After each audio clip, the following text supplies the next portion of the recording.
It's all about shifting from certainty to curiosity. When we make assumptions about other people's capabilities, strengths, and weaknesses, then we have a view of them. And we block out every other potential view of that person. But when you move from certainty to curiosity and you start asking questions like, hey, how are you feeling right now? What do you feel like your strength is? What do you feel like you can offer in this moment? Then all of a sudden your view opens up. And then instead of one possibility, there's limitless possibilities. Jesse Tubb, welcome to the show. Thanks for having me. How would you describe the path you're on in life right now? Wow, that's a hard question right out of the gate. The path I'm on is, yeah, full of purpose and passion. Mm, That's what drives me every day and what led me to transition from the military into what I'm doing now. mhm. Was that purpose and passion in the military very different, or would you say it was like transmuted from something that you had before into something else? I think it was different. So I played trumpet for the army band. I played taps for funerals and at Jumaden and Soldier and for ceremonies around the military district of Washington. And that was very fulfilling and very it was a wonderful way for me to give my talent and the time I and energy I dedicated to developing my craft, to serving the country in that capacity. And since joining the army, I had become an endurance athlete and did more and more uh, and longer races. And what I found doing those events and working with kids, I was coaching my kids' youth sports and getting more involved with that, volunteering for Big Brother Big Sister, and so I found that that passion of really connecting with people one on one versus from the stage to audience felt impactful in a different way, Mhm. and I could see the more immediate impact of what I was doing, and I felt like I could have more intention around what I was doing with people, and so it's similar but definitely different as far as the what drew me or led me to diving into what I was doing. Um, very much passion, very much purpose and connection, but just on a different wavelength. Okay, gotcha. So would you say that most of your military career was sort of in the quote unquote performers stage as opposed to like down in the audience, or like, can you put a little color to what that experience was like for you? Yeah, it was very much so removed. So stage versus audience. So when I was playing taps, feeling connected with that experience in that moment with the family, but removed from the immediate connection with them, if that makes sense, right? So I'm not interacting with them, not engaged with them, but I'm serving to uh, to enhance that experience or to honor that experience. And even through concerts, we would. I was in the field band for 3 years, and then the army band for 18 or 20 years, and I was also in the reserves for 6 years. But in the concert space, it's very much we're disconnected or we're connected during the moment during the concert. And then Mhm. sometimes afterwards, I would connect with audience members one on one and they'd come up and share their experience or their appreciation for what we did. Um, um, so I guess it's a little bit of both. But what I'm doing now with this adventure based facilitation and doing workshops and working with small groups of people feels more dynamic because I'm able to engage and pivot things versus having a static, this is the page of music I'm playing, this is what we're doing, this is the performance, right? Versus I'm able to pivot and shift and create more curated experience to hopefully get ultimately to the same goal of connection and meaning, but just in a different way. Yeah. Yeah, and I'd love to dive in a little bit more specifically in what you're doing, but, when I was, in the Army for a while, I'd met a handful of band members, and one of the more memorable encounters was when I was at the cold weather leadership course, up near Fort Greely, Alaska, and we had a block of training where we were basically going around the room where each of the students in the course was from a different branch, and we were discussing like, "Hey, what is serving or what is doing your operations in the Arctic, what sort of challenges does that come with?" And, you'd hear the striker group like, "Oh, our hydraulic lines are doing this or that." You'd hear some, "Oh, our Humvee's tires are like, they sort of get stuck and we're talking through this thing." And then I think it might have been a trumpet player or somebody who played brass. He's like, Oh, we had to play, whatever the song was in -10-degree weather, and the mouthpieces would freeze to our face. So we had to, pour hot water or something to take care of that. Like, oh yeah, I guess that would be a problem, wouldn't it? That's what happens to metal when it gets that cold. Um, yeah. Yeah, So that was we had plastic rim mouthpieces and whole other, whole array of things to augment whenever it got cold or super hot even, we had to change some things, so, yeah, yeah, it's all part of it. things people don't necessarily consider. So you seem very much like the type of person who really is excited to answer calls to adventure, let's say. And it sounds like from your endurance background, you did a lot of. Can you give us a little bit of a history of what what got you into doing endurance sports at all, and then what that is looking like today? Because it sounds like even in that realm, you kind of have a similar path where it's like, okay, I'm gonna start doing this because I feel like it's fun, but then like it transmutes into, okay, let's bring in other people in and make this about the community. Like, what was your path through that? Yeah, so I grew up in Lake Tahoe, born and raised, and so I spent a lot of time just outside, and, that was my happy place, and got away from that in school, and then even my early years in the Army, and once my kids got a little older, I was maybe in my early 30s, I started working out again because I was very active growing up, but then got away from it in my 20s and started doing triathlons, and one of my buddies, was on the website Googling, random adventure activities, and he found a 24-hour adventure race in the Shenandoah Mountains, not too far from where we're at. And so we did some orienteering lessons. There's an orienteering club here, and we just went out. Said, okay, we'll just go and see what we can do. And our goal initially was to last 17 hours because that was the Ironman cutoff. It's like, well, if we can do that, we can be in the woods for 17 hours, and we can do an Ironman. And went out, got really lost, had a wonderful time, connected with other people in the space, other teams. Sort of, we were newbies, and so they took us in, and we traveled around with different teams throughout the race. And the community was so different than the triathlete community. Mm, mhm, I love triathletes. I love road runners. In that there's a space for that and a place for that. My people I found quickly were the trail runners and the adventure racers, where it's just more community. There's competition for sure, but just a camaraderie um, that didn't really exist as much for us in the triathlete space. And so once I did that adventure race, I didn't even look back. I got into ultra marathons and longer adventure races. And so I started about 17 years ago, and yeah, I kept on doing expedition races and longer races. The longest race I did was the Eco Challenge that was filmed on Amazon Prime. And that was an 11-day race in Fiji, and it was on Team U.S. military. And that was really an amazing experience. And still doing it. I did a 5-day race in Morocco earlier this year, but I think I'm nearing the end of mhm, my my user date. Um, yeah. So the reason why I transitioned from doing the races and using that as a vehicle for teaching people is because I always found that when I come back from those experiences, I come back recalibrated. mm, mhm, My perspective on life changes because you're sleep deprived, you're hungry, you're worn down. And so all of the normal layers of comfort and niceties are stripped away. And you are interacting with people in a very raw space. And we get lost and we make bad choices and we make good choices. And you have to figure out how to work in a team because adventure racing, especially for the longer races, is in a mixed gender 4-person team. And so figuring out who your teammates are going to be, figuring out how to accommodate or to connect with people who maybe you didn't get to choose to race with because maybe someone invited you to race on a team.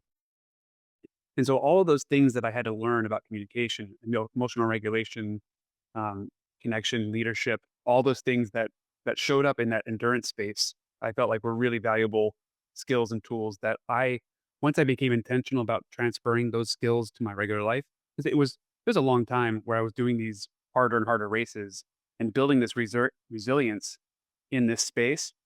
Then I'd come home and I'd yell at my kids for leaving their toys out, or I couldn't have a difficult conversation with my spouse, or everything stayed siloed in that space. mhm, And once I became intentional about building the bridge of resilience, I call it the transference bridge, um, that I started becoming more resilient as a human being. as a father, as a person, and that's what became really interested in because I looked around me and I saw all these people going to the CrossFit gyms, doing these amazing things or in the endurance space and doing these really incredibly challenging, physically demanding things and then developing this resilience there. But again, just not being able to apply it to their lives. And I'm really curious about that. Like, what does that look like? How do you make that happen? And once I started doing that for myself, that's what I felt really passionate about helping other people understand and do. Yeah, that's awesome. And the you would think maybe that the lessons learned at the gym or in the pool or wherever it is you're doing your challenging thing for the day, you would think that would almost sort of automatically translate into the rest of your life. And in some ways it kind of does. But what I'm hearing from you is that your observation was, well, not necessarily. We shouldn't take that for granted. And there's something that we need to be proactive about in taking those lessons learned and making them not merely metaphors, but then acting them out of like, hey, I'm the type of person that does hard things, not just for 1 hour of the day, but actually within the rest of my week, the rest of my year. Um, so for I was curious, you mentioned you did that eco challenge in 2019. Was that the same year that the Bend adventure racing team was? I don't know if they won it, but I think they were in like the top three or something like that. They got fifth place. They were the top American team. Okay, gotcha. Yeah, they're just down the road from me. I Yeah, yeah. spoke with one of those guys back in a previous life. I used to work for a company called Peely Hunters. Where that we sold these nuts that were harvested from the Philippines. Anyway, we're trying to like, talk to teams about, high fat, whatever nutrition, this and that. And so I got to meet with them. So yeah, that must have been a really, really awesome experience for you. And it's an interesting thing how different this is another sort of metaphor where within the racing community, you have different cultures within each one. It's sort of a miniature cult, right? Like cultures root word is cult. But it's a group that has its ways, it has its ways of looking at things, has its, attire, the things that you talk about, this and that. Um, and yeah, I started out my endurance training as an ultra runner and then sort of went into triathlon for a little bit, went into cycling for a little bit. More recently, been like dipping my toe into high rocks, and it's really interesting, as you said, to just see the difference of how ways of thinking are shifted based on how you use your body. And so I love this idea of building resilience by putting yourself intentionally on a team where like it's going to be so raw to when you remove all of the air conditioning and the constant access to whatever food you want and all the things that we take for granted, like what's left over. And then like, all right, this is where the magic happens. What's gonna happen next? Yeah, and that's why I really felt like that was an amazing vehicle for getting kids, in particular, out and teaching these resiliency skills. During the pandemic, my then 13 and 15-year-old were drowning in the virtual space, in virtual school and isolated from all their friends. And when Eco Challenge came out, they asked me to put on an adventure race for them and their friends. And I had been for the months leading up to that, I had been working out, like taking my kids and some local neighborhood kids to the high school and doing workouts with them just to get them outside and get them interacting with each other and get them just moving. And once I did that race for them, I saw again that magic we're talking about. That I saw that spark of like connection, of collaboration, of conflict, and of resolution. And that's what really motivated me to start the company. So the kids company I started, it's called Grit Adventures, and Grit stands for Generating Resilience, Independence, and Tenacity. Hmm. And so it's using that vehicle of like kids competing or navigating in teams of 3 or 4 to find checkpoints and challenges, and they're off by themselves. And so for many kids, this is literally the first time they've ever been outside of adult supervision in the Hmm. wild, which is crazy, right? Because when we grew up, and I don't know, you look a lot younger than I am. When I grew up, I was able to free range, right? Free roam. We were never at home. And my generation has done our kids a disservice of overparenting in the real world and then underparenting in the virtual world. And I stole that from Jonathan Haidt, Hmm. but it's very true. Like we just are with our kids all the time. We don't let them roam. And so this experience of allowing kids to be sort of Lord of the Flies out in parks, and it's all very safe and curated. There's neighborhoods and streets around, but it feels very wild to them. And then they get lost, and then they have to figure out how to extricate themselves, how to solve this problem by themselves, which they're not allowed to do in Hmm. real life. And so It's really empowering. It's creating these artificially stressful environments and situations that create the same somatic experience of stress and overwhelm that we feel with our kids or with our parents or friends or at school, trying out for a musical or a sports team or whatever it is. It creates the same physical reaction in this safe environment, low stakes environment. And from the very beginning, I was really intentional about creating a curriculum of empowering and teaching these kids these tools. And then you teach the tools and they go out and test it out right away. They come back and then we do an immediate debrief of like, okay, what worked? What didn't work? Now you learn these things in this space. And then I'm very intentional about, okay, how does this show up at home? Let's share an example of where you think this might show up at school. And then we talk about, okay, so now that you learn this emotional regulations tool, how can you apply it? What does it look like when you're at home or Mhm. taking a test or whatever to do this thing, the skill, use this technique in that space? And so it becomes very intentional. And going back to your point about you would think that people would be able to take this resiliency into their lives, the same thing is true in meditation. I've been meditating on and off for 30 years. And for so many years, you'd sit on the cushion for 15 minutes or whatever. And then you get up on the cushion, get in your car and start flipping people off because they're cutting you off. Mhm. Like, so what happens on the cushion stays on the cushion. And so I think this idea of transference or lack of transference, I think it's a very human thing unless we're really intentional about it and we have discussions and we're really making an effort to transfer those skills from one area of our life to another. Yeah, I love the idea of allowing the child to go into a location where you might actually get a scraped knee, and you know what? That's okay. There's I remember listening to an old Rich Roll podcast where he was talking about the importance of, like, kids getting something like, I was about to say smallpox, chickenpox, not smallpox, but just the idea of, like, being sick early and then realizing, like, "Hey, I can actually be okay on the other side of this. This is not a thing that's going to, like, take me out."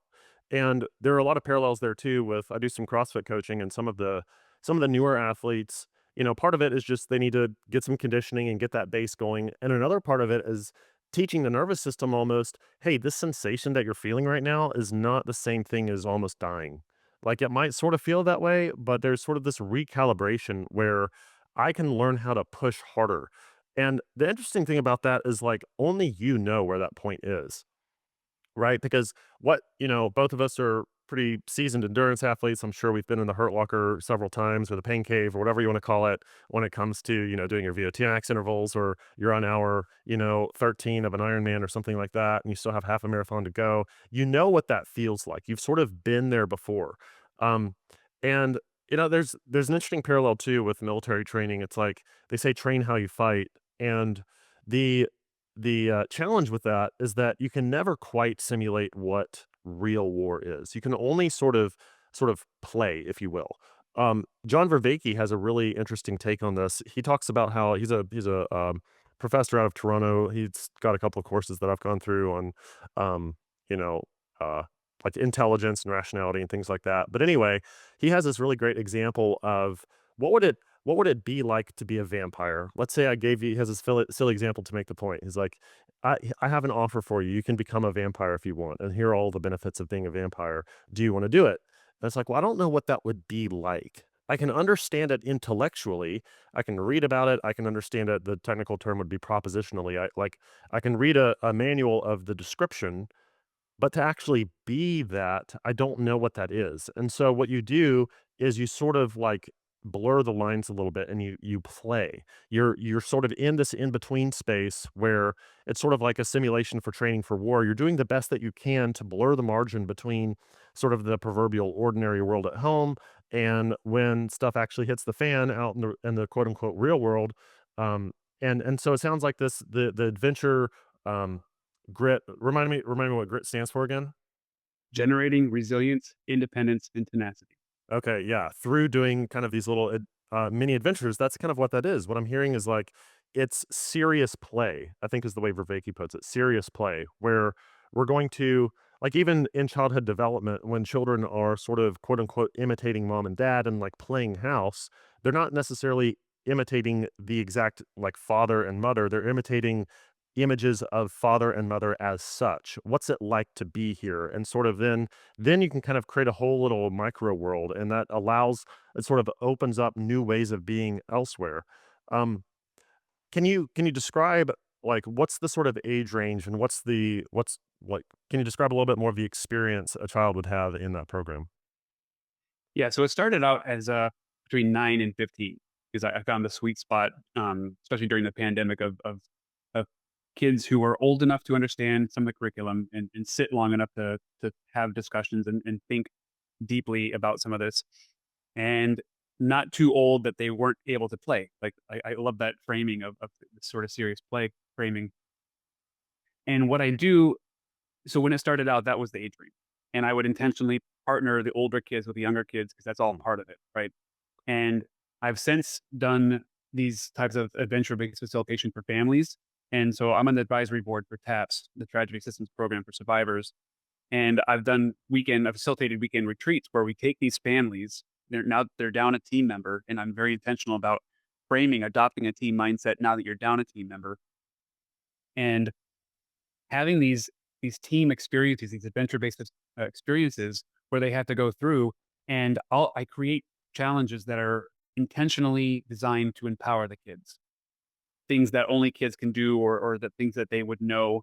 You kinda like, are you smarter than a fifth grader or whatever, right? So things that maybe we've forgotten. But anyway, it's a way to empower these other teammates in ways that feel authentic, and real, and a lot of times what happens with these military families when the surviving parent end up taking all the team roles because it's just easier. Right? It's easier to do the dishes. I'll do the laundry, whatever. And so mm. this idea of empowering your team to carry the load to their capacity. And I talk intentionally about the grief space too, like allowing them to carry their grief to their capacity. So anyway, so I've transitioned from doing just kids to also doing families, and now that I'm retired, I do these adventure facilitations for the military community, the veteran community. So I've done stuff with Mission Continues and Platoon 22 and other organizations, helping veterans find repurpose and to learn these emotionally resilient skills um, in different spaces. And so I do things with sports teams. So it's grown from just being a kids thing to now being families and also for adults. Mm. Yeah, one thing that stood out to me there was the idea of, like, pairing the slightly older child with a slightly younger child.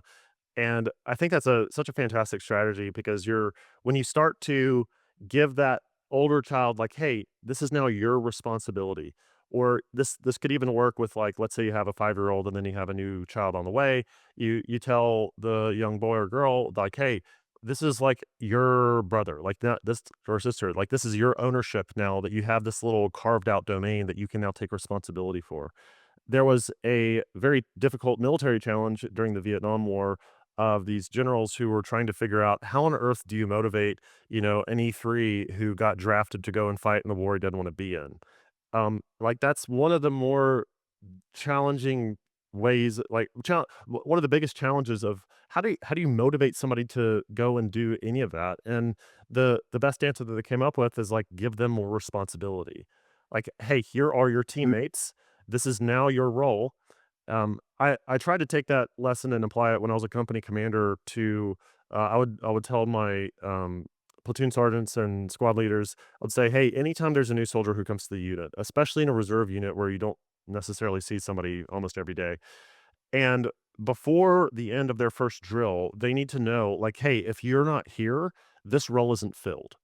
You have a need to be here. There's a certain I've been chewing on this idea about the idea one of the human needs is neededness. You need to be needed somewhere. And so I didn't ever want a soldier to leave feeling like they didn't have at least some level of neededness known in the company. And so it sounds like what you're doing with your resiliency work is kind of carving out that little, like, hey, let's renegotiate what your domain of responsibility can be in a way that's meaningful to you, in a way where you can take action to change things. And when somebody has that, it's kind of the reverse of somebody falling into a sort of a depression anxiety cycle.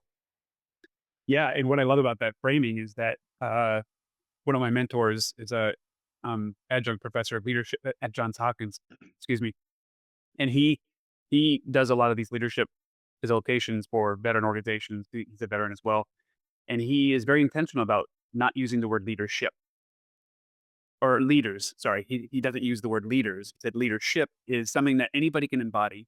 Because when you give somebody a label of leader, then there's obviously you're automatically a hierarchy of the people you're leading, and then there's it's not very dynamic. But leadership can be embodied by anybody. And when you take ownership or leadership of your domain, your responsibility, it really gives you a sense of purpose and meaning. Mm. And so I just agree with everything that you said there, and just maybe slightly different framing. But when I do these adventure facilitations, we talk about an adventure race. You have team roles. You have the rabbit, the person who's going to go out and get the checkpoint, the Sherpa who's going to carry the extra weight, the navigator, and then the motivator or cheerleader. And kids kind of chuckle when they hear that role. I said, let's think about how important that cheerleader or motivator might be, and hour 56 of a race when maybe somebody's sick or they're really deep in hurting emotionally, mentally. How important is that person who has empathy? And we talk about the qualities of what a motivator or cheerleader might have. Somebody who's able to tap into empathy and what that does. And then we do examples and activities where um, we have kids empower through their words their teammates. And we ask, like, how much effort did that take for you to say thank you or I appreciate you? Nothing. And what was the impact? And the impact so far outweighs the effort of those words, that they hopefully we're planting seeds, that they understand that the words and how they show up in their space. Because you can have leadership over how you interact with everybody, right? Because we have ownership or 100% responsibility for the influence of the relationships that we have. And that to me is what leadership is all about, versus the leader framing. And what I'm hearing there is that yet another one of these lessons that kids can learn during events that last longer than maybe just like an hour or a little program at the YMCA. Not that there's anything wrong with those, but the sort of um, the difference that your particular program is making is like, hey, we're gonna add a little bit more stress than as usual, and then that's gonna start revealing like, hey, these different sort of personality traits and roles that people can adopt have different advantages at different times instead of it just being something that you make fun of because like, oh, you're the cheerleader, ha ha ha. Like actually it reminds me of that Bible verse that says the stone that the builders rejected has become the cornerstone, right? Mm. And that's a really interesting life lesson that could be applied from adventure racing is like that little strange skill or talent or whatever that seemed weird actually in a different context could be a game changer. And that, how true is that everywhere else? I mean, when people aren't really sure what to do with their lives and what's my calling exactly, what's my vocation supposed to be, one interesting question you could ask yourself is like, well, what was that thing that sort of made you different when you were a little kid that maybe somebody made fun of you for? Maybe something in that domain could be the thing that actually you're quite good at, whatever that ends up being. I wonder, do you have any kind of case studies of a child or somebody who you've worked with who like there was like this light bulb moment for them? Yeah, so the story that immediately comes to mind was or is, there is a family, a Ukrainian refugee family that came into the DC area, 3.5 years ago now, and when the war started, I knew that there was a pretty sizable refugee population in the area, so I reached out to some organizations that were partnering with them, and I offered a free spot. That's part of my that's always been part of my mission statement is to offer scholarship of free spots to the program for kids who can't afford it. And so I offered a spot to a kid for the summer camp. He came in and it was a 5-day camp, and Monday and Tuesday were terrible. He spoke pretty good English, but was just not having it. He had later I found out that his family had literally traveled the world for 6 months trying to find a place to stay. He had just landed here, so his dad is still in Ukraine fighting. So just layers Mm, of trauma and things to peel through. And at the time he was only 11. Anyway, Tuesday he's crying, saying, I don't ever want to come back because we do hard things. We do physically challenging hard things. I make him carry sandbags. We do push up plank challenge. We do there's some physicality to it, and again with the intention of growing their capacity, like we talked about earlier, growing their capacity for resilience, and he just wasn't having it. And so I told his mom, I said, "Look, have him come tomorrow morning, and if he wants to stay, he can stay. If not, you take him home, but give him another chance. Give him, the night, sleep on it." Friday, come the race. So Wednesday came and he engaged. We constantly do all these creeking things. So we'll get kids wet. We'll walk up and down rivers and creek. He would do anything and everything to not get wet. He just didn't understand it. Didn't see it at the point. Um, anyway, Friday is the day. Is the race. We have a 3-hour race that the kids engage in, and we didn't even know if he was going to show up. Every morning it was the same ritual. Well, we don't know if Kirill is going to show up. Friday morning, he shows up, and we didn't know if he was gonna show up, if he was even gonna engage in a team, because a lot of times he would kinda do his own thing a little bit. We're trying to give him space to, uh, to develop and grow the way he wants to develop or needs to develop and grow, so we weren't forcing much on him. Um, he did the race. He loved the race. He ended up being a leader on his team for that race, and at the end of it was smiling and had a great time, and 3.5 years later, he's still coming. He's now a leader in the program, and now his younger brother's coming. The same deal. His little brother is crying, doesn't want to come. But because he's gone through that space, he understands what it's like, and he is now the leader of a lot of the kids, and has really flourished and grown through the program and through a lot of the facilitation. And his mom points directly to this program as being a pivotal component of him being able to integrate and feel at home in America. Hmm. That's really interesting. There's a on a lot of levels, it's like the hero's journey pattern, right? Where Mhm. like you're called to adventure, you refuse the adventure. Is he going to show up? He shows up. He gets a mentor. He goes through the trials. He comes back a hero. He has an elixir to share and brings his brother in. And I think learning that pattern for well, like in the coaching that I do at Mission 22, as well as some of the educational content we have, one of the biggest components of that is like teaching these stories and teaching these patterns. And it's quite normal. Like when you're if you go to let's say some type of clinician and the clinician tells you like let's say it's some for some psychological issue or whatever, and they're like, we don't know how to diagnose you. There's a whole other conversation to be had about the efficacy of diagnosing. I'm not really going to get into that right now, but basically, it's like you never want to hear from your clinician, "I don't know what this is," right? Because like, oh no, how do we treat it? I don't know. And so when it comes to topics like building resiliency through moral injury or post-traumatic stress or anything like that, I found that it can be really helpful to sort of teach this universal human pattern of like, hey, you're right here, like on this sort of on this map, if you will. Like you're in the abyss and you haven't come back. Like how many people have you heard like I came back from war, but a part of me's still over there? Like, Mm. yeah, in a spiritual, psychological sense, you're still sort of in that abyss. So what do we need? What's the hero get when he or she is in the abyss? And then you kind of walk through that, and it's like here's this pattern. One thing I wanted to ask you about, I noticed on your shirt you have a north-facing arrow, and we've talked a little bit about navigating and in adventure racing. There's certainly quite a lot of navigating to do. How would you say learning how to navigate spatial domains, like literally navigating through the forest, translates into other resiliency life areas? Yeah, that's a great question, and I'm very intentional about using that metaphor, even in the workshops that I do for TAPS and for other spaces, because it's such a wonderful way of framing everything. Because you have a map, you have a compass, so the map is your information. We all look at the map. We all objectively look at the same information, right? We have the same compass that points in the same direction.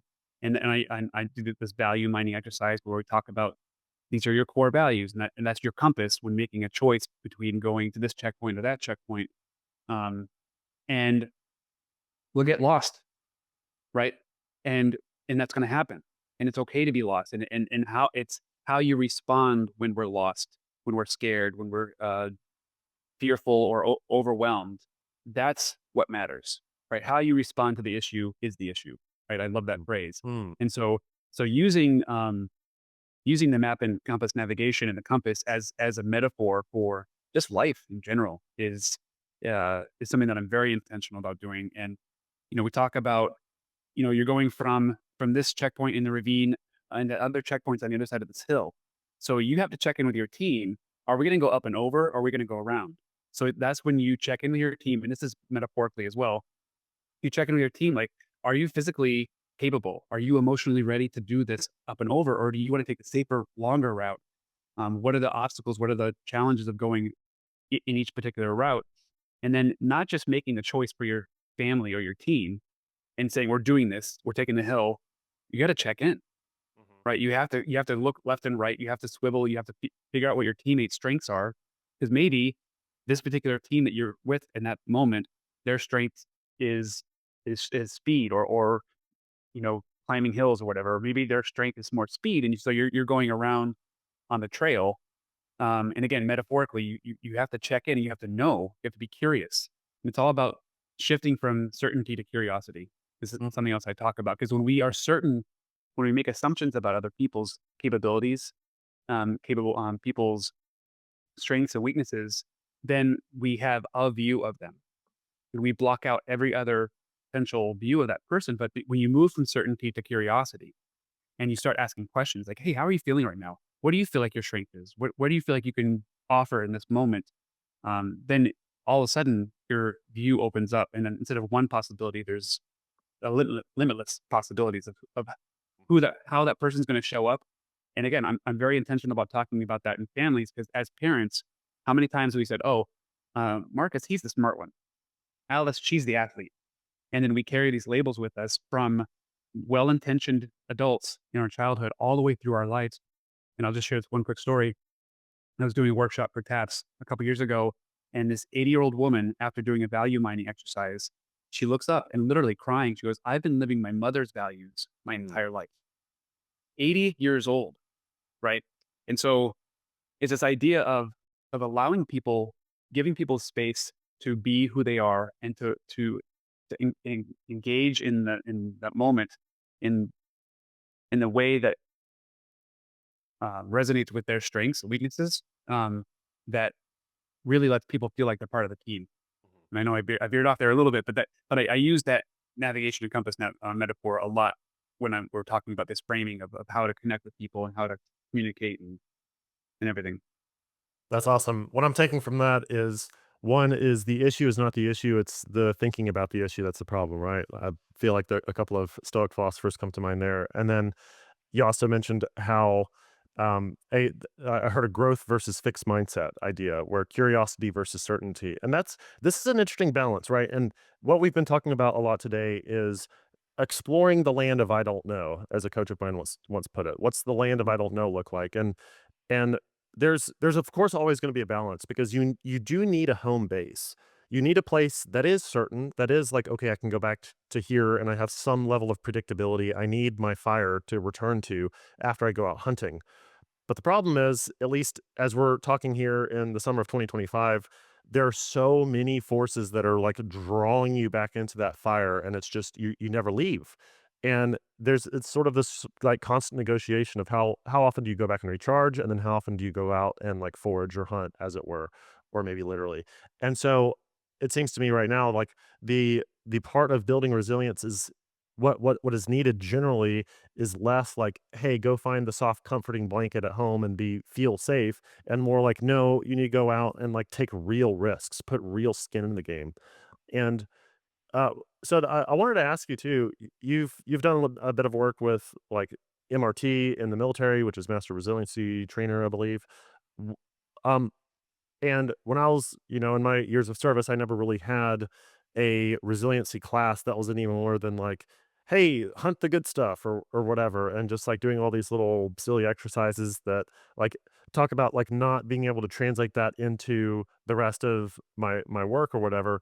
What do you see like if it were up to you, what would you do? What sort of program would you implement in the military that would be maximally effective, that would like really translate these I think the curriculum wasn't, I mean, they're decent skills, I didn't really have an issue with them per se, but it just didn't seem like they translated.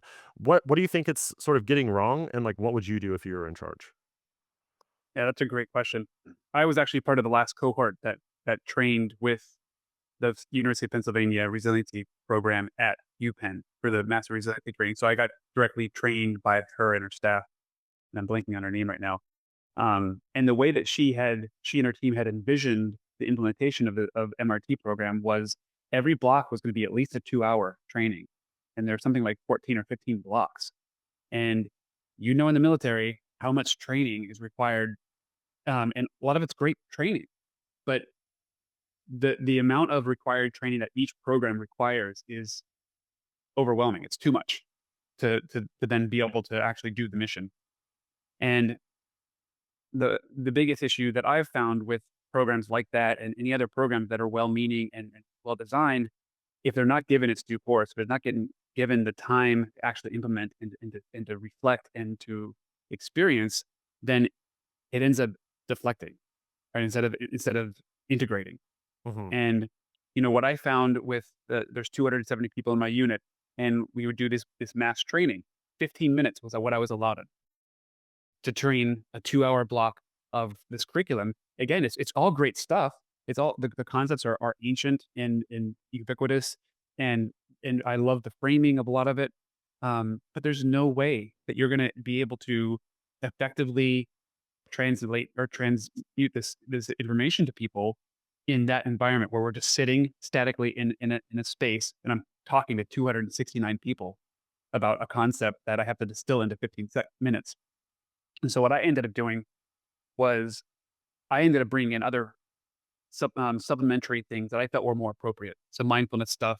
I would bring in videos that would because a picture's worth 1,000 words, right? So instead of me talking at them and showing these bullet points and these slides, um, showing them a short movie or a picture or an example of what this looks like, what this shows up as, and then we have bring in some humor, um, and the feedback I got from the unit was that that was more effective than me just talking at them with some power slides for 15 minutes. Mhm. Ultimately, it's this teaching, acting, debriefing, right? And I know there's better framing for it, but it's this idea like you introduce these concepts and then you give them a chance and a space to test it out in this safe environment that simulates the same experience that in work, at home, and then you debrief what went well, what didn't. And that's why I created the arc. That's why I really lean into this adventure-based facilitation because it's such an easier way than just sitting down and talking at people for an hour or even 2 hours and having some breakout sessions. Um, you have to give people a chance to practice, right? And so what I loved about what you talked about earlier with this theoretical, do you want to be a vampire versus what does it actually look like? You have to give people a chance in in this sort of play space to test it out, to see what it really looks like. Um, and I think I don't think there's a simple answer to what would be the most effective way of doing it. But I know that from the MRT community that the biggest frustration is that commanders weren't bought into investing the time necessary to make it really effective. Um, but yeah, I think play for me is ultimately the answer. You have to have some sort of play involved. Yeah, and I think we really agree on the idea of, like, putting yourself in that environment where you're allowed to make some mistakes, where you're allowed to kind of move here or there and mess up, and there are serious consequences, kind of, but you'll be okay afterward. And what one of the th I think the key, and you can tell me to what degree you agree with this, but, like, the key factor for these adventures that you're putting on is that you're allowing yourself to do difficult things with other people that maybe you didn't know before. I've heard it put that trauma is an occurrence where you tried to do a hard thing with other people and someone died or some catastrophic thing occurred, and so your nervous system now learns, like, "Hey, doing difficult stuff with others is life-threatening, so you better avoid it." And so, well, what would be the remedy for that? Well, titrating an amount of doing a difficult challenge with other people, like, starts to open you up a bit, starts to teach you, like, hey, it's kind of okay. It's sort of like a version of exposure therapy almost. And it reminds me of a study that was done a while back. I'm gonna forget some of the details, but basically, I think the scenario was like you had a group of kids and, various skin colors within the group was like dividing the children. And so it's like, how do we bring everyone together in a singular group? Like, what is a way to overcome the sort of cultural or visual differences from somebody? Because there is I don't know, kind of biological, what response to someone who appears to not be in your tribe and you want so how do we get over that? How do we create a group? And so what they did was they had all these kids share a bus and they were like, "Hey, we're going to go out to this place and do whatever this activity." But the bus broke down, and so now it's like, "Hey kids, we need your help to get the bus going again." And so, uh-oh, now we all are in the same boat or bus as the case is here. And so as all these children were united by a singular challenge, united by a singular goal, well, suddenly that opened up like, oh, the difference that I thought mattered really doesn't matter. And now that we have this shared thing that's actually a difficult problem to do, we can challenge like my interest is now your interest in sort of a semi-forced environment. And then that opens you up to like, oh, there's a different possibility here. I don't have to see you as somebody who's different from me that much. I see you as like somebody who can be on my team. Yeah, I mean, it's the in-group bias, right? Is what's happening there, and, like, so I did a leadership adventure experience for Brown Advisory. Their national leadership thing, conference happened, in Baltimore recently, and they brought in, leaders in their, financial, firm from all over the nation into this experience, and I put on a 4-hour race with them, and had each team carry a 30-pound sandbag, and they had to navigate to do different checkpoints and challenges, and the yeah, so same concept, right? It's this idea of I don't know these other people very well. Some people knew each other kind of well, but it's a way of connecting with people on different levels, um, that in a different environment, because it's one thing to bring people together and to do um, to do work in a familiar space. In like if everybody works in the financial firm and you come into to do an activity and everybody's kind of working and brainstorming about how to make the company better, you're still in the same work environment. You still have the same roles. You still have the same um, caste system that exists. But when you're in, and I talk to sports teams and organizations about this. The great thing about this space is nobody has done adventure racing. Very few people have ever done an adventure race, so nobody has any ego around being good at it. Hmm. And so everybody's coming to this experience with a beginner's mind. Very few people know how to map and compass navigate at this point.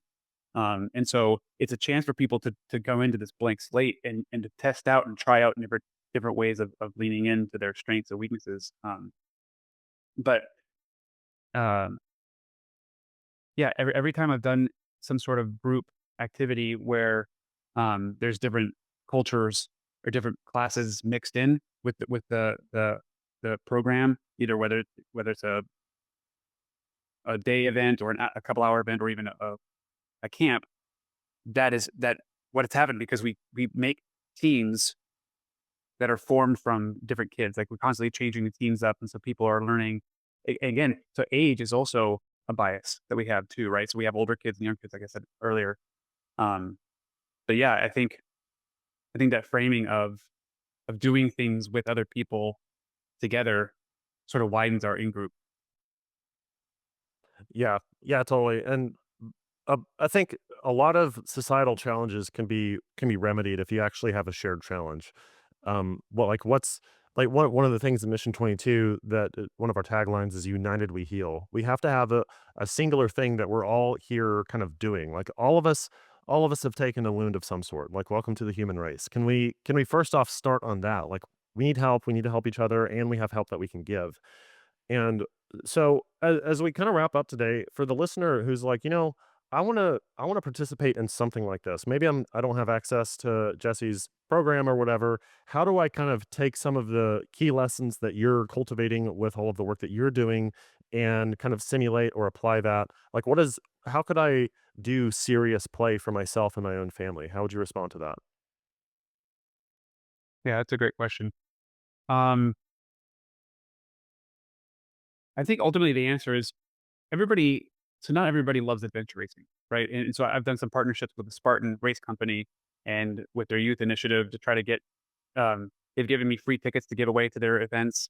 And I have had a hard time finding kids and groups wanting to participate. And I thought that would be an easy thing to do. But one of the things that what the CEO said is like, not everybody loves or is interested in doing a Spartan race, right? So not everybody's going to be interested in doing an adventure-based facilitation. But what I would suggest is and what you alluded to earlier with these zones of experience, right? We have the zone of comfort, the zone of growth, and the zone of overwhelm. So that zone of comfort, that recharge zone, identifying what doing like an energy audit, understanding what things recharge you and make you feel uh, comfortable and make you feel whole again. And then identifying the things that are in your growth zone, things that you enjoy, but are that push you outside your limit a little bit. I say 10% is usually sort of the magic number. Find something that pushes you outside your comfort zone. And then when that becomes too much, then you go back to resource zone. It's like dynamic stretching. You go past little discomfort, and then then you relax back into your recharge zone. And make sure that you're really clear about not getting into that overwhelm zone. And ultimately, as you get further into that growth zone, your growth zone expands and your overwhelm zone shrinks. The overall sphere stays the same size, but your capacity for resilience grows. Um, and so some people love walking, some people love running, some people love swimming, whatever it is. Find an activity that really resonates with you and really it motivates you to move. I think movement is important. Um, running is not for everybody. Running hurts, especially if you're running a long distance. But find a way of moving that feels exciting and gets you out, and then push yourself a little bit.